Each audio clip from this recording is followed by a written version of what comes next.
Таджикистан спас Узбекистан. Досмотрите это видео до конца, и вы узнаете, за что правительство Узбекистана так благодарно всем таджикам. Подписывайтесь на наше обновление и будете в курсе всех последних и важных событий. Представители ведомств Таджикистана и Узбекистана обсудили двустороннее сотрудничество в сфере совместного использования водных ресурсов. Посол Таджикистана в республике Абдуджабор Рахманзода обсудил эту тему с министром водного хозяйства Узбекистана Шавкатом Хамраевым, сообщает Департамент информации МИД.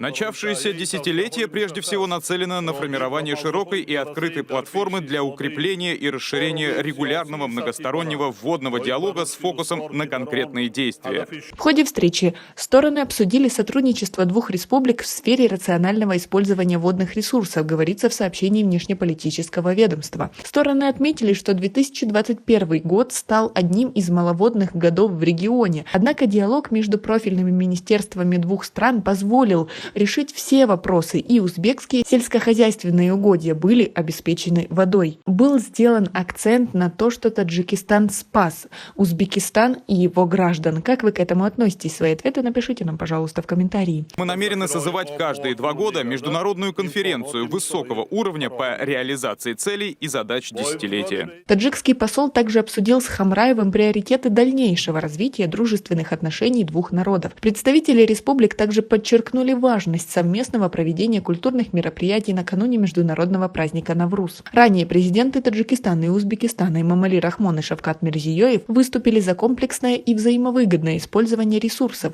Узбекский лидер во время визита в Душанбе особое внимание уделил вопросам экологии. Рахмон приветствовал принятие по инициативе Узбекистана резолюции Генеральной Ассамблеи ООН об объявлении региона Приоралья зоной экологических инноваций и технологий.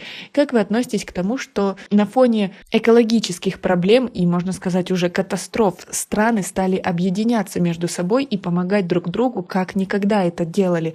И многие споры уходят на задний план, ведь идет вопрос о выживании. Как вы думаете, люди смогут объединиться на фоне этих проблем во всем мире или будут воевать? Свои ответы напишите нам, пожалуйста, в комментарии. У нас пока на этом все. Оцените наше видео подпиской и лайком. До скорой встречи!